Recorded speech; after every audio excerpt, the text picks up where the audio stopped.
Chers auditeurs de CTV, bienvenue dans cette édition spéciale où nous décortiquons un sujet d'une importance capitale pour notre pays, le Cameroun, le message des évêques intitulé « N'ayez pas peur ».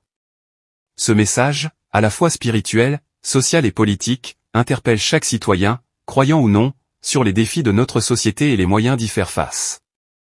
Alors que les tensions s'intensifient dans plusieurs domaines, cette lettre pastorale suscite de nombreuses interrogations.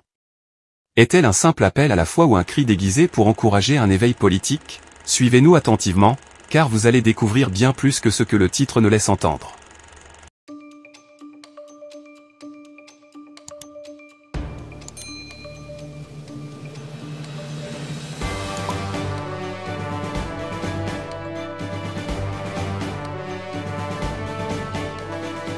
N'ayez pas peur. 3 mots simples, mais d'une puissance inouïe. Inspirée de l'Évangile, cette exhortation invite les Camerounais à ne pas céder à la peur face aux incertitudes. Pourtant, au-delà de son aspect spirituel, elle semble adresser des préoccupations bien concrètes. Dans un pays où les crises s'enchaînent, cette phrase résonne comme un appel voilé à la résilience et à l'action collective. Mais que cache réellement ce message? D'abord, un retour au sens spirituel. Les évêques rappellent que la foi en Dieu doit être une source de force pour les chrétiens, une lumière dans les moments d'obscurité. Cependant, lorsqu'ils insistent sur le courage, cela peut aussi être interprété comme une invitation à affronter les défis sociopolitiques. En clair, on pourrait y lire un appel à braver les injustices. N'est-ce pas là une manière subtile de dire, prenez vos responsabilités en tant que citoyens? Le Cameroun traverse une époque où la peur semble omniprésente. Peur du chômage, peur des conflits, peur de l'avenir. Les évêques évoquent ces réalités avec gravité. Par exemple, la jeunesse, frappée de plein fouet par le chômage, se retrouve dans une impasse. Les jeunes Camerounais, qui devraient être la force motrice du pays, voient leurs rêves s'évanouir dans une économie stagnante. Cette situation, dénoncée dans la lettre pastorale, est un appel implicite à repenser les politiques économiques. Et que dire des conflits armés dans les régions du Nord-Ouest et du Sud-Ouest?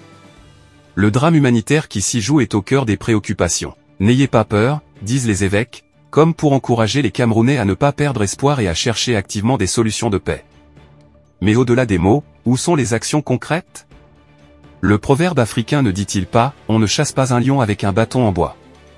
Le courage sans stratégie reste une illusion.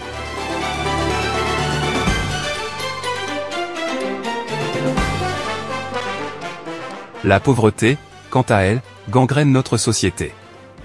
Les injustices sociales creusent un fossé de plus en plus profond entre les riches et les pauvres. Les évêques appellent à une gestion équitable des ressources et à une fiscalité plus juste. Pourtant, beaucoup se demandent si cet appel ne reste pas lettre morte, dans un contexte où certains responsables même contribuent à la précarité.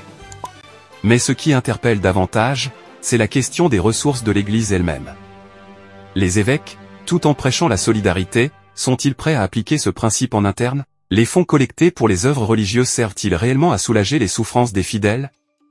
Loin de vouloir critiquer, la question reste légitime. Comme le dit un proverbe camerounais, on ne mange pas les prières, mais elles doivent nous conduire à l'abondance. Enfin, la lettre s'achève sur une note d'espoir, 2025, une année de jubilé pour l'espérance. Mais cette espérance ne sera réelle que si chacun joue son rôle. Les dirigeants doivent repenser leurs priorités, et les citoyens doivent s'unir autour de valeurs communes. Pourtant, l'appel à « laisser Paul Biya tranquille » intrigue. Cela sous-entend-il que les Camerounais devraient cesser de critiquer le gouvernement ou plutôt qu'ils devraient se concentrer sur des solutions au lieu de chercher des coupables?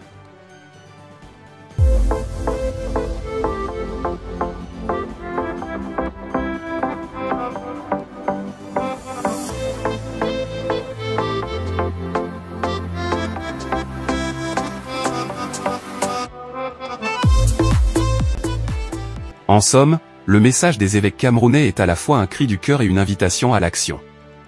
Il interpelle sur plusieurs fronts, la foi, la solidarité, la responsabilité politique et économique. Toutefois, pour qu'un tel message ait un impact, il faudra aller au-delà des mots. Comme le dit un autre proverbe africain, quand on montre la lune, l'imbécile regarde le doigt. Ne nous arrêtons pas au discours, mais cherchons à comprendre ce qu'il sous-tend. Chers auditeurs, que pensez-vous de cette lettre pastorale? Est-elle à la hauteur des attentes ou reste-t-elle trop vague pour inspirer un véritable changement? Vos avis comptent, alors partagez-les dans les commentaires.